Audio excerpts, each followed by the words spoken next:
Our guest this Sunday is a surrealist blues poet, storyteller, educator, and organizer raised in New York City, Brooklyn. Of course, she's the youngest winner of the Nuyorican Poets Cafe Grand Slam Poetry Award and follows in the legacy and tradition of poets participating and assembling in social movements. Her first full collection of poems is titled My Mother Was a Freedom Fighter, and her poems explore gender, race, migration, and spirituality.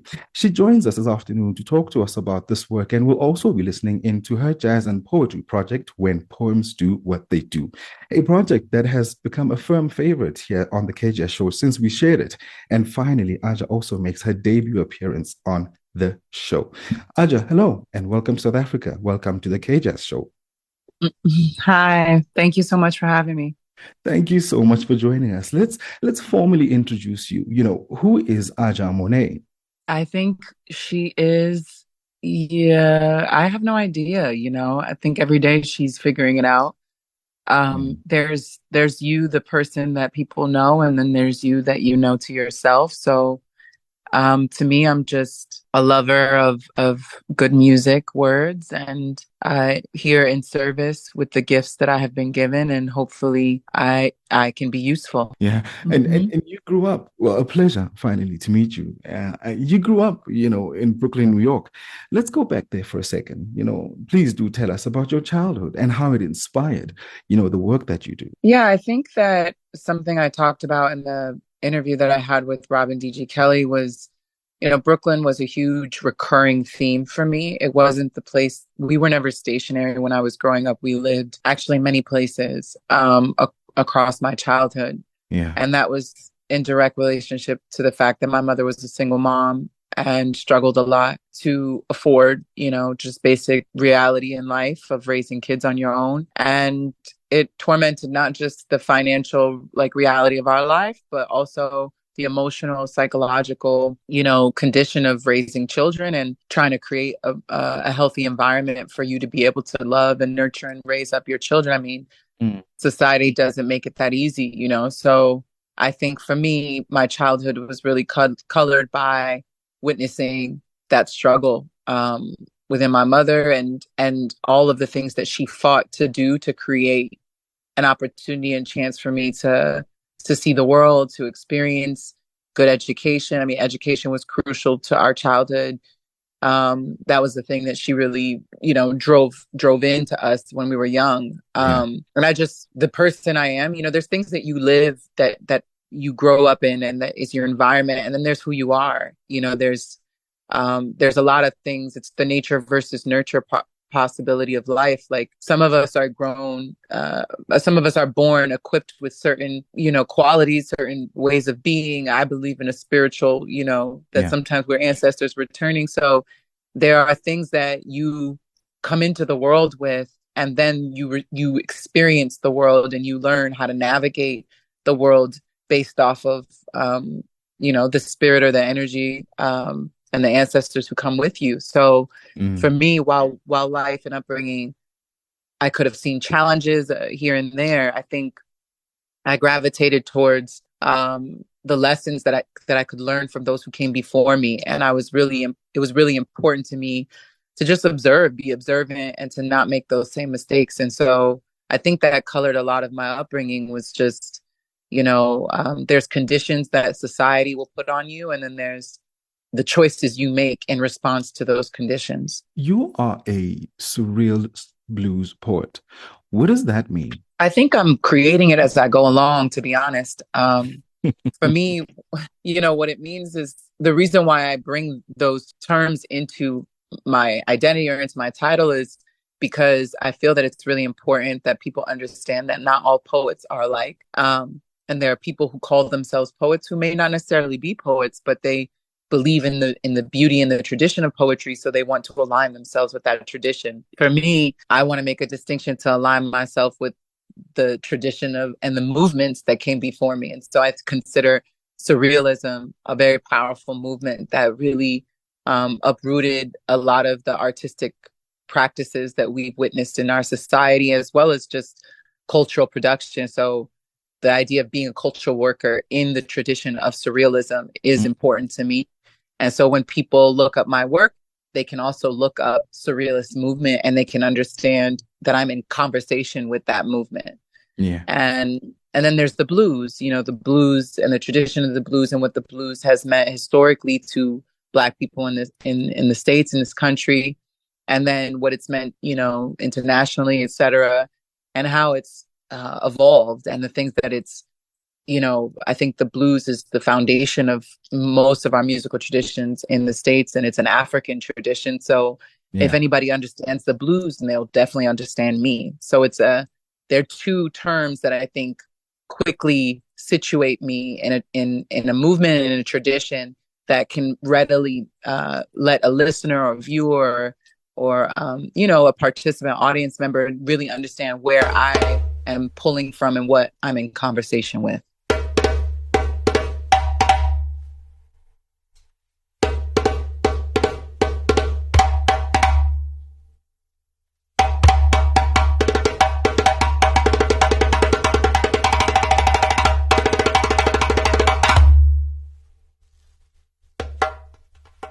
I am a flower pot sitting on the subway platform dreaming of a southern sky.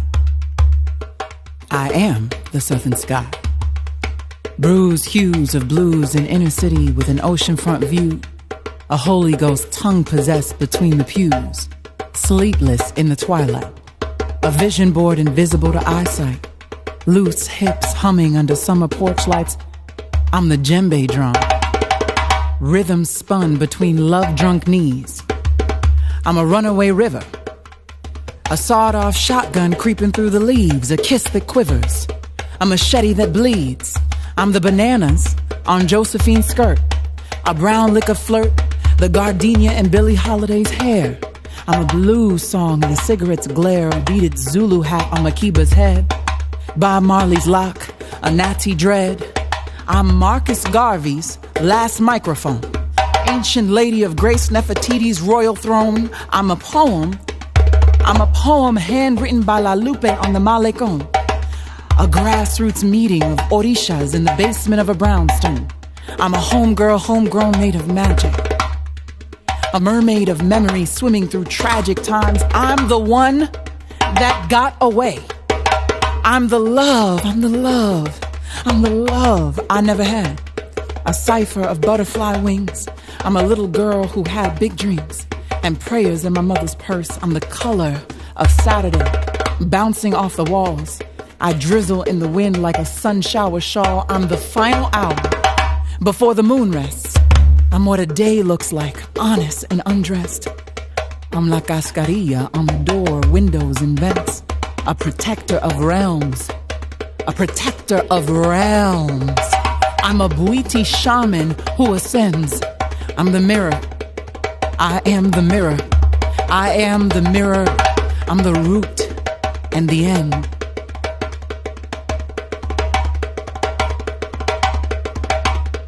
I am. I am. I am not that I am. I am and we are. We, you and me. I am. I am because of you. We're here together. There's no me without you. I am. I said there's no me without you. We are. We. I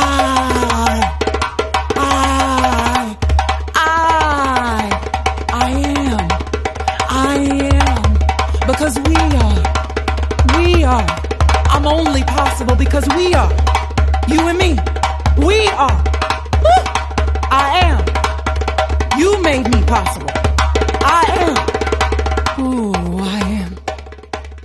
I am. I am because we are.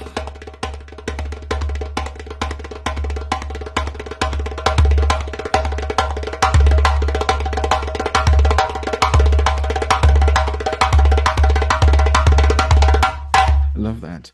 Anja, when was it? In fact, what was it about words, that made you gravitate towards storytelling? I don't know that it was just about words, but it was about the way that people use them.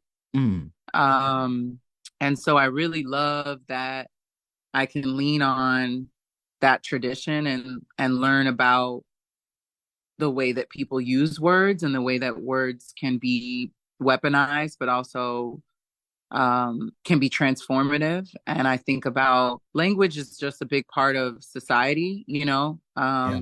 and how we communicate with each other. And my parents were very powerful in my life, and my mom, or lack their presence in my life, or their lack thereof. Yeah.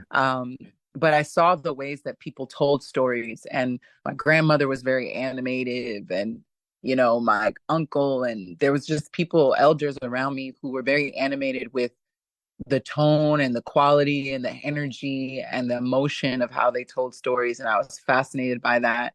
And I think there's just some things that you gravitate towards as a child that you don't fully understand, but you're called to it, And so I think as a kid with my little cousins, my cousin Jasmine, we used to just run around my grandmother's house and make up stories. And, Yeah.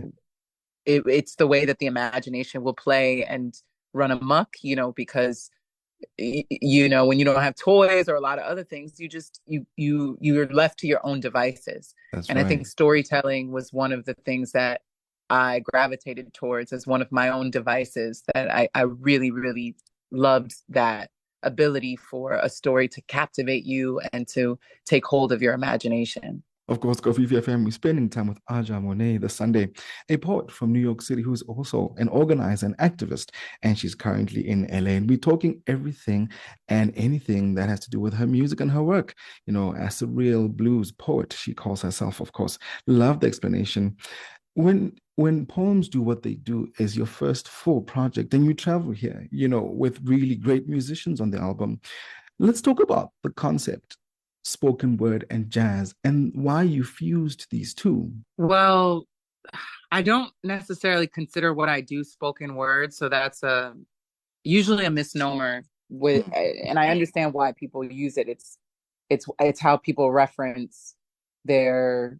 That's the way that people know the work that I'm doing. But Yeah, spoken word to me is fairly inaccurate because it implies that one just speaks words, right? And that could be a monologue, that could be a speech, it could be a whole host of things. But I yeah, really believe in being articulate about the fact that I'm a poet and that what I do is poetry, and poetry is in fact an oral tradition.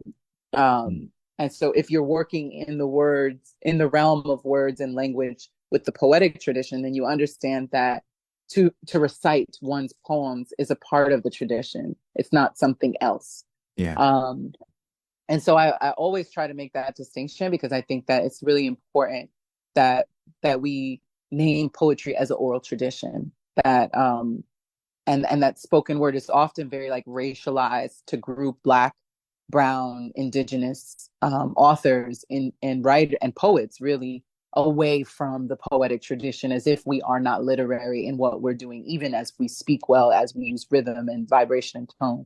But yeah, all of the poetic techniques that we see in poetry are sonic cues, right? They signal, they're about rhythm and beats and tones, and how you structure form. Even on a page, it's about how the pacing of the words fall out of your mouth, yeah, and it yeah, elicits a certain kind of emotional frequency, feeling, sentiment when you are aware of those things. So it's a technical thing. Like being a poet has a music, it implies oftentimes a musical element to it. It's a musical craft, so to yeah. speak. Rhythmic. And Yeah, so when I merge that with jazz, for me, jazz is also, it's kind of, these are only the times I get to talk about this in the nerdy way that I am, when I'm in an interview, because yeah, usually you don't get to, other people are writing about you and you don't get to really articulate how you feel about what people are saying. But yeah, jazz is also is an inaccurate term.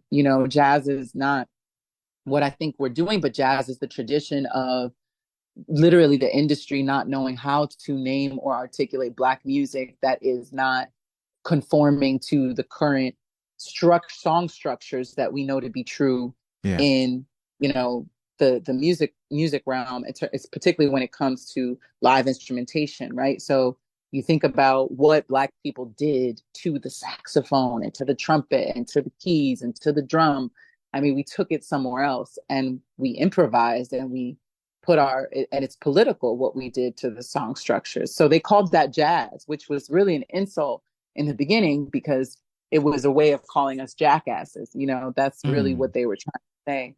So, but I say that to say now it's a full-fledged genre that everybody knows to be a certain kind of sound, which doesn't subscribe to what everybody else knows to be the norm. And so for me, jazz is where we find ourselves often being kind of categorized, but there's blues in there. There's, you know, there's even some, you know, some reggae, some rhythm, some kumba, you know, there's all types of, there's African, like traditional music in there. There's so much in it. So to me, genres never fully encapsulate, although I know we need them so that other people can easily categorize what we're doing.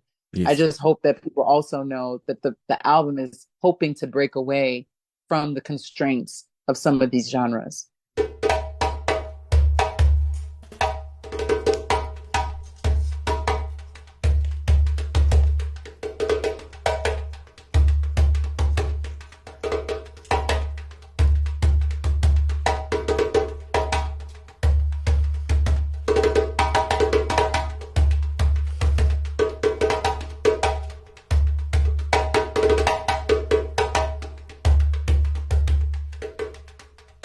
The perfect storm empties a country of abuelitas, padres, hermanos, mujeres y niños.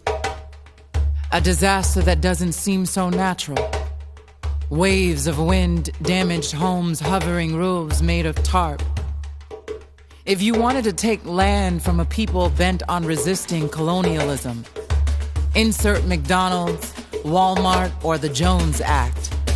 Or blame it on a storm of a woman named Maria, who grew up in Spanish Harlem, who reminded us of the Western story that as the rich are getting richer, the poor are getting poorer. Never mind the wealth that ain't so common under the foot of U.S. force, the way loss runs through steep hillsides or rivers swell the veins between vacant towns.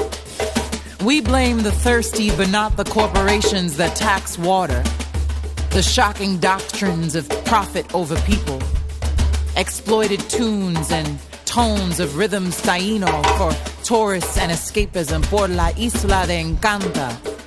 We lament the Borinquen tongue in power outages of Spanglish, cursing the companies of settler colonial conditions. For the prayers and litanies, tears like rosary beads in the sewers of sorrows, where phantasmas sing from the sore throat blueness of blood. The border between refugee and nomad. Migration is the art of fleeing sad songs for blooming in suitcases. La gente fuerte and worn wondrous, we belong.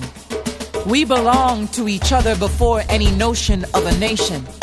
No one will understand the tangled truths of being from here and nowhere. The beaming coquille that still visits in dreams. They won't write us in history if we don't write ourselves.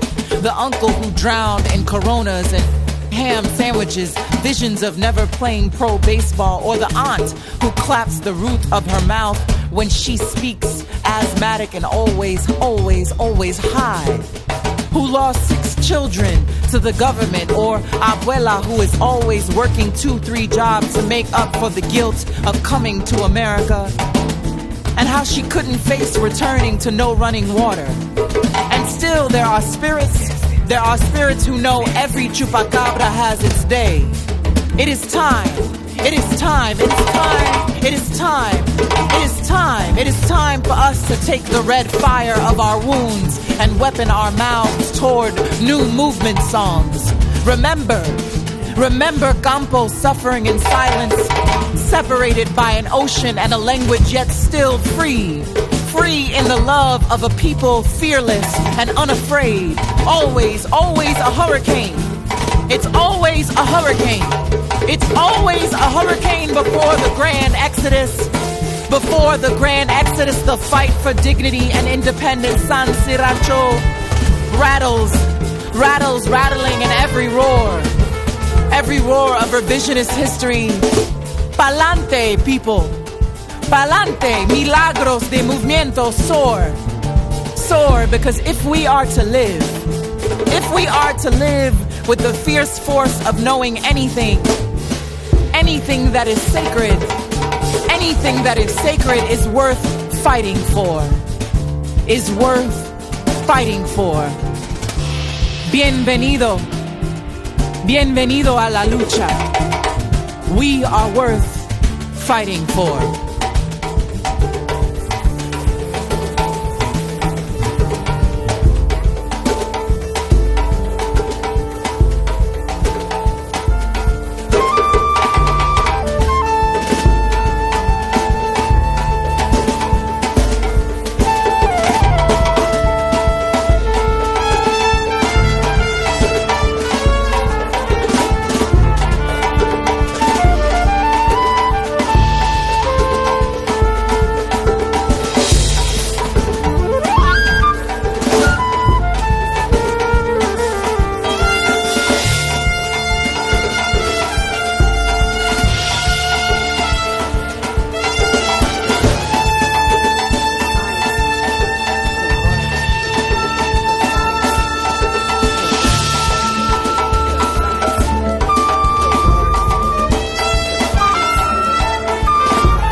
We are worth fighting for.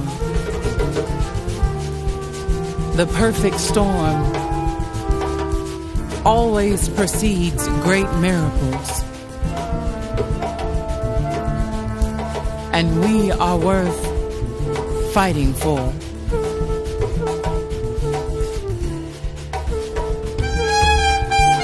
Did you know? Did you know that you are powerful? Did you know that you have everything you need?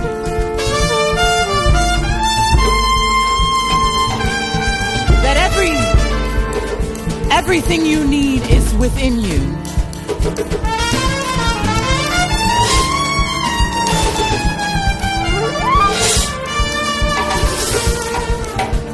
That you are worth, you are worth fighting for.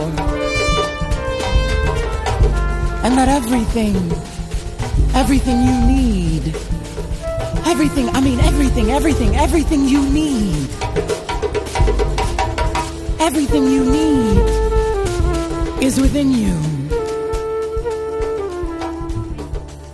That you are so powerful.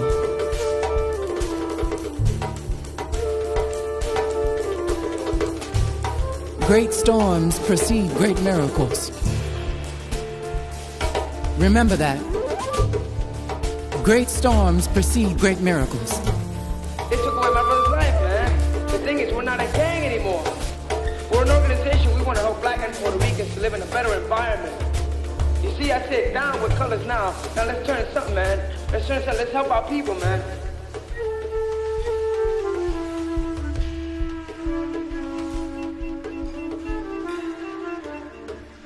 Yeah, absolutely. Love the way you put it. Such a perspective. As I was getting ready for our conversation today, I was listening to the project, when poems do what they do. And I think I tweeted to you a few weeks ago, and I was quoting this specific line, that resonates with me from the project. Why my love?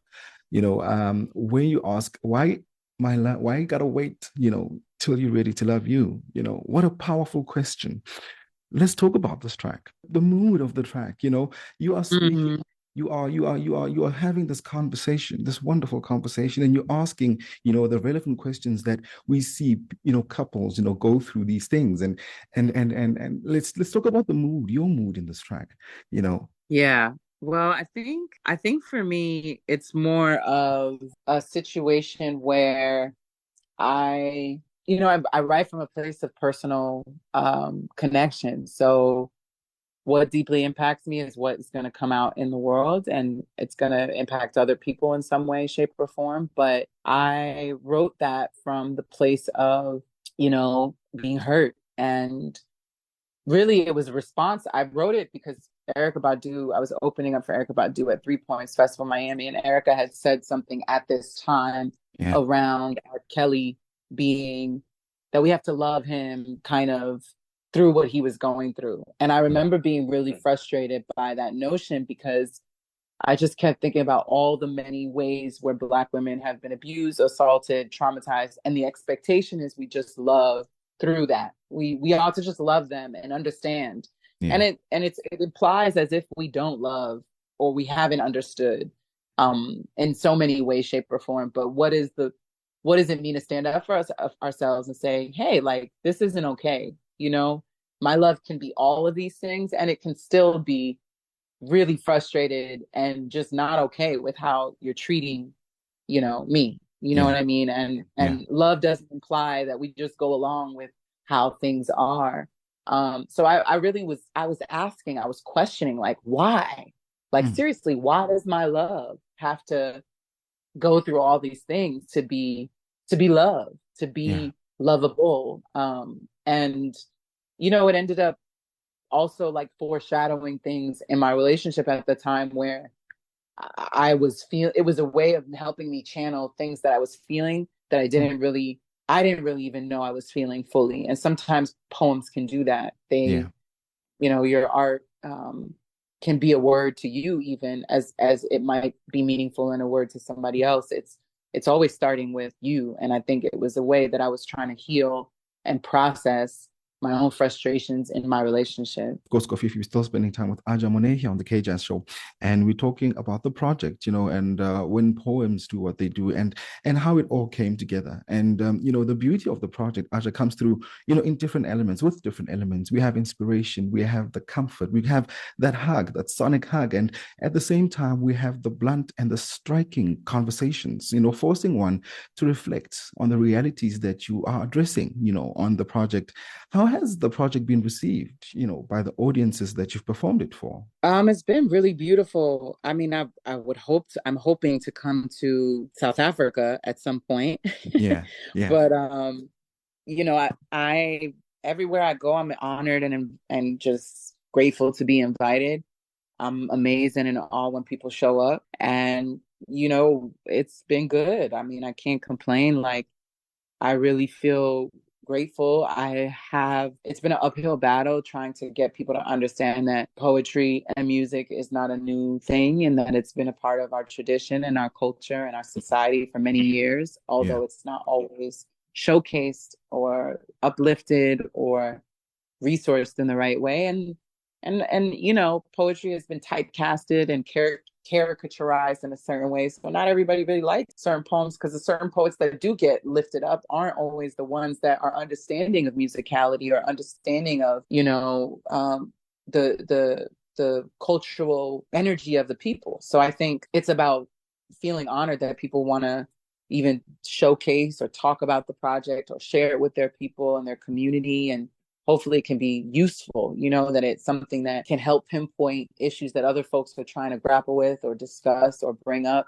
And we want the shows to be a place where we can organize around the visions and feelings and ideas that we love and live by, and to weep, to wail, to laugh. I know that I didn't get to show as much of my humor on the album, but I'm a pretty funny gal, I have my moments.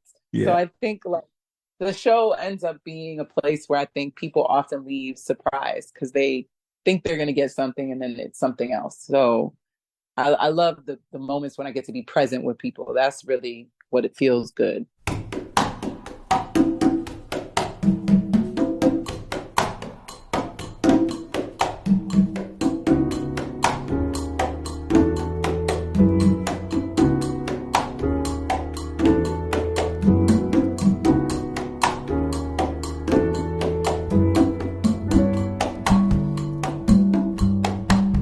My love be a frontline.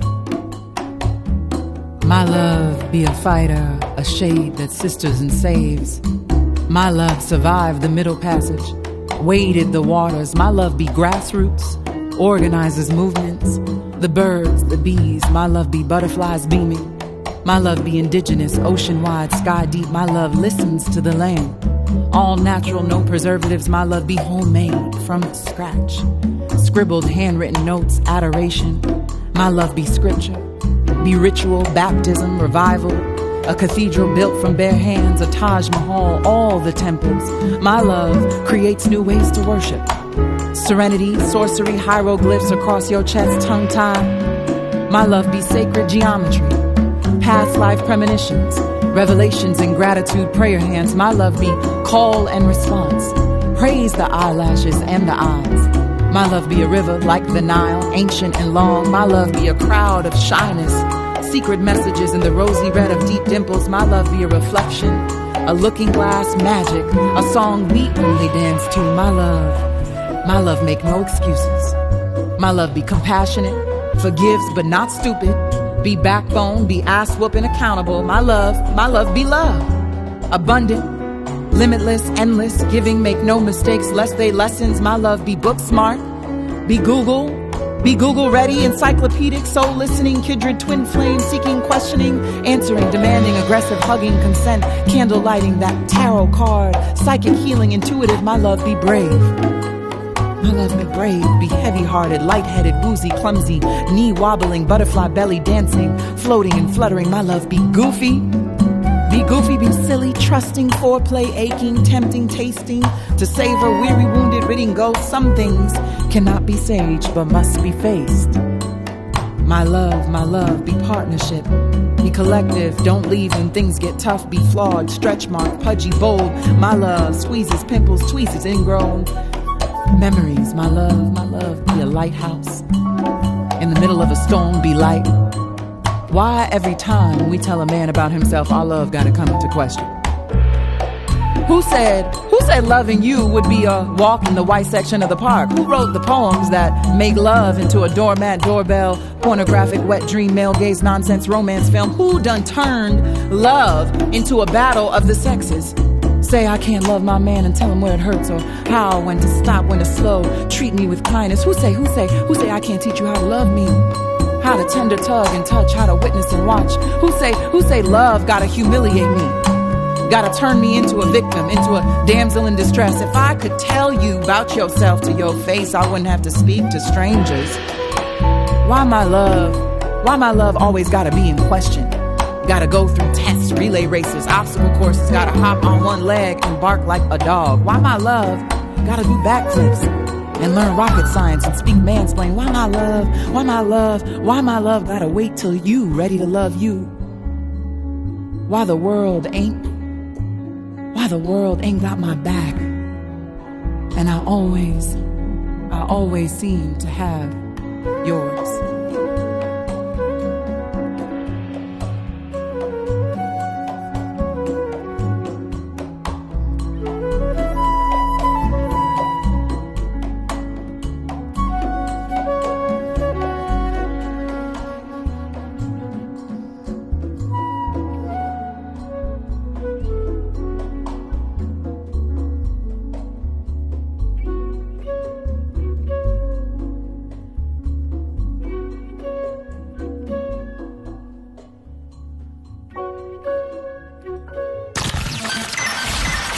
The K-Jazz Show, Sundays on Kofifi FM 97.2.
when the earth shatters beneath us, and we are broken open, picked apart by the silence, let me tell you, you are unrehearsed laughter sleeping between the murmur of my lips, an unconscious love, a man dipped in midnight lightning.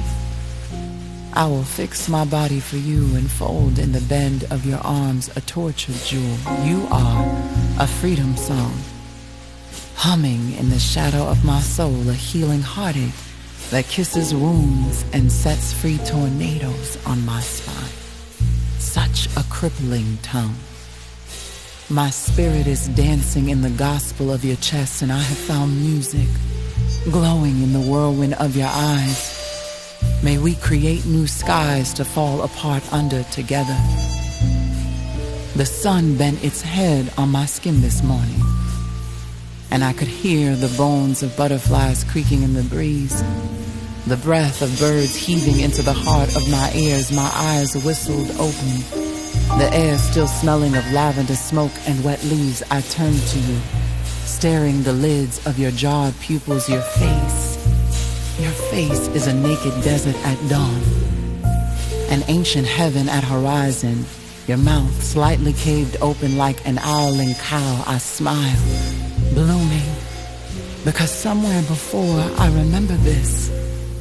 I remember this silence, you sound of a starving angel when you sleep. You snore like a wailing forest, my love. I think of you like a waking dream, of your spine's grip melted into the sand dunes of my palms. Last night, your hands sprinkled across my flesh like rainstorms. And I can feel the sun this morning. He is strong and gleaming. Your eyelashes splinter from the blow of my lips. Rise and shine.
You worked with, really incredible musicians on the project, Chief Ajua, Elena and Samora Pinda Hughes, amongst others. Let's talk about that experience. What was that like? It was great. I have known all of the musicians for many years, except for Luquez and Weedy. Yeah. But Samora was the person I had known the longest. Samora and Elena I met when I was organizing in South Florida. And we had worked together in other capacities. I used to organize these really dope community events in our backyard, and Samora, we would fly Samora down to come play with us, and always wanted to collaborate with Samora. Yeah. And all of these musicians, it was a dream, but honestly, it took organizing. It took getting the resources to be able to bring folks together and to make the time for us to create, because oftentimes, as a poet, you're not afforded the resources to do so. You're usually the thing that people think is the feature or the stand-in. It's rarely ever a situation where the project is focused on the poems and everything is curated based off of that. So it was important to me to work with musicians that I felt comfortable with, that I admired, that I thought were just giants in their own craft. And that I could trust to hold the poetry in a with reverence and with and in conversation, to be in conversation with those poems. So these are, they're prose and they're great. And there's a whole line of incredible musicians that I've been able to work with, and I have been working with, because of this project being out, moving forward, like being able to do shows, and really delve into this concept of the surrealist and imagination and improvisation. Like, that's the thing that I think I feel most free in. And so being able to pull these musicians in to do this project was such an honor. Yeah, it really sounds fantastic. I mean, the fusion of everyone coming together, really love that project. The month of September, Aja, in South Africa is Heritage Month, where we commemorate our different cultures and the shared heritage, if I may call it that. In your words, let's talk about the importance of storytelling as a vehicle to Yes. preserve culture and heritage, in a society, especially during these times. Well, I think there's storytelling, and storytelling is always going to be powerful because we language is one of the ways that we arrange our world, and there's many ways that language shows up. Story is one of them.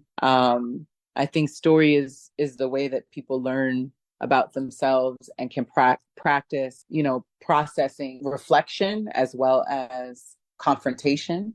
So story can be a place of reflection and confrontation and interrogation of ideas and experiences. And so when one can see themselves, even if not in a literal sense, that they identify with a character or they identify with the story allows people to follow along, or to contemplate the world and the reality and the ideas of someone else and another experience. And so great stories, I think, really compel us towards transformative action. And, that starts oftentimes within the self, and then it manifests in our relationships and the way that we move in the world. And so I love the idea of the way that storytelling is powerful. But I think also poetry, which can be fragments of stories, can often get us to understand the fragmentation of our stories. That poets are giving sometimes glimpses of stories that allow us to enter. It's different entry points that allow people to meet when, in the way that maybe they can't if they don't sit with a whole long story. They're able to delve into the story in their own way and then bring their own story to it. I think that's the power of poem, is that it can introduce, it can ignite, it can inspire, it can magnify and amplify our truths, and then it invites us to bring our own stories to the truth that we're witnessing and experiencing, and to reflect on back to the people we love, or back in the world that we love. So now more than ever, when we're being separated and a lot of politics in this current moment is divisive. I mean, politicians are always very divisive. I think the importance of that is to recognize whose stories are we telling, what kind of stories do we need to be hearing. And the most important stories, the stories that usually that are the unlanguageable stories, the things that we don't know how to say to each other, the things that we don't have language and words for. Sometimes you need just a song, a wail, a cry, a yell, a stamping of the feet, a punching in the air, a fist in the air, a climbing of a tree. There's other ways that stories come to be. And those, usually the best stories are the ones that are embodied, that we live with in our bodies, that we experience. And so I encourage people to create and embody new stories, and to use the ones that we have to inform how we embody those new stories. Create and embody those stories. What a perfect line. What a powerful line, Aja. As we wrap up our conversation, what's next for Aja Monet? Well, I'm going to finish drinking some herbal tea that I have, and I'm going to put one foot in front of the other and do whatever is needed in this current moment. I will say that so long as I live, my hope is that I can continue to create and collaborate with others and cooperate with others that are, interested in the invention of new collaborative practices and sounds and ideas and visions. I think that I have yet to really fully tap into all that there is within my abilities. And so I'm just excited to play, Yeah. I'm excited to have more time and space, hopefully, to play and to be of service to those of us who are struggling to create that sort of life and society where we can democratize play, where we can democratize rest and creativity, where everyone has access to their most creative full selves. Like, I'm in the interest of that, I'll end here. Wole Soyinka says something about how everybody kind of, people will praise him. He's a Nigerian poet, author, activist who has gone through so much and written so much, incredible work that has shaped and shifted our politics and ideas of the world. But he talks about how everybody just thinks of him as, he doesn't get involved because he's eager to be involved. It's really very selfish and primal at instinct. When he speaks about it, he says, like, I can't be at peace. I really want to just be at peace. I want to sit at home, be at peace to myself. But the way that they got this planet set up and the way that this society set up, it's got me, I can't be at peace. I'm disrupted, And so there is a sense of how do we, be of service to a larger communal collective reality. But then also there's like a very selfish, incentive there for me, which is I want to live a full life and I want to be able to be present with that full life. Yeah. And whatever's keeping me from that, I can't just sit still and do nothing about it. And so therein, there's no way I can live fully present and at peace, knowing that somebody else is suffering and struggling and not able to, exist as their full self. So anything I can do in my abilities, to be of service and to continue to elevate those issues in that world view, then I'm going to do it, and that's next, I guess that's now. It's not even just next, it's what's now. Absolutely. Absolutely. Well, thank you so much for spending time with us, and sharing your story and an incredible project, on this Sunday, and wishing you all the best and hope, to see you one day, on our shores, from our lips to the universe. Yes. Thank you for even being, interested in this conversation and making time and space for it. I really, really appreciate it. And whatever I can do to support the work you're doing in South Africa, please keep us posted. Absolutely, will do just that. She is a poet, performer, and educator from Brooklyn, New York, Aja Monet, on The K-Jazz Show.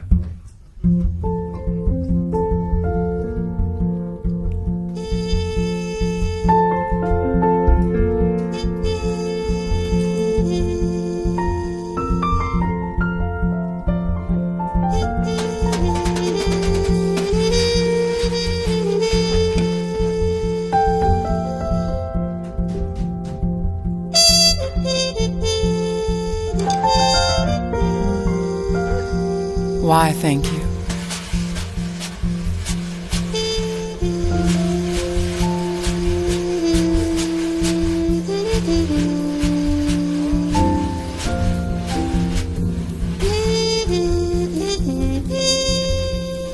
Thank you for my everything.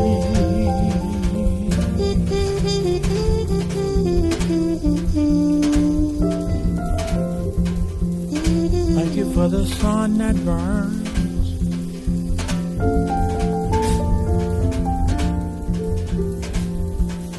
Thank you for the mothership,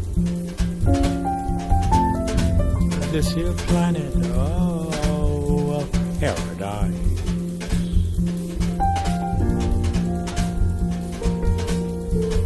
Thank you for everything that's nice, nice, nice, nice, nice.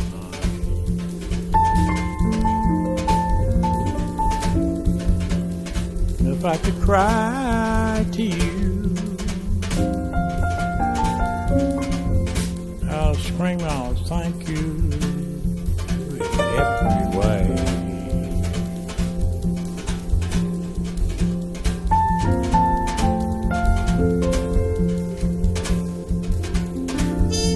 Thank you for breath.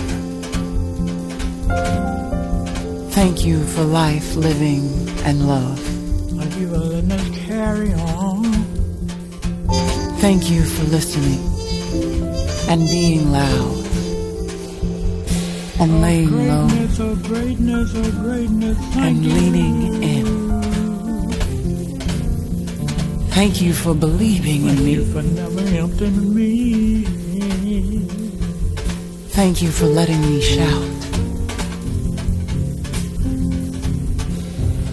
I look across the Thank you. timeline and look up and down every generation.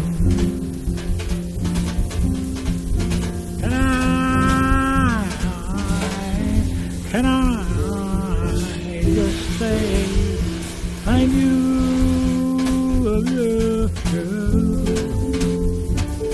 Thank you.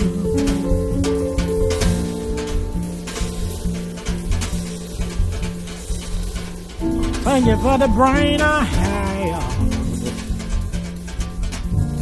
I have to use.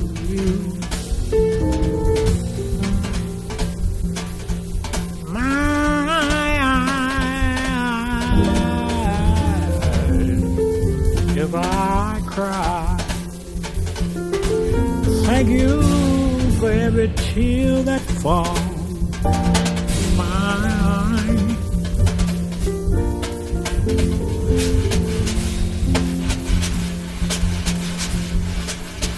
As a man and a woman, oh, You are a gift that keeps on giving. just saying thank you. You are what is graceful. If I could run across a mountain and end up down in some valley, You are a sunrise and a sunset. with my hand thrown up in the air, Every reason for reasoning. and thank you. I have to say Just thank you. I just gotta put my arms up and just say thank you. thank you. I know some humans may not understand, because we are part of the master's plan. And for the reality of glory will be written, all will be written in every story. And the last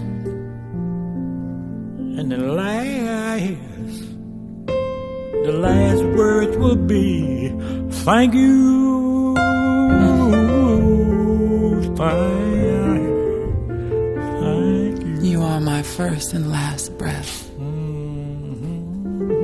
You are the beginning and the end. Thank you. Thank you. Kind spirits almighty, thank you. Thank you.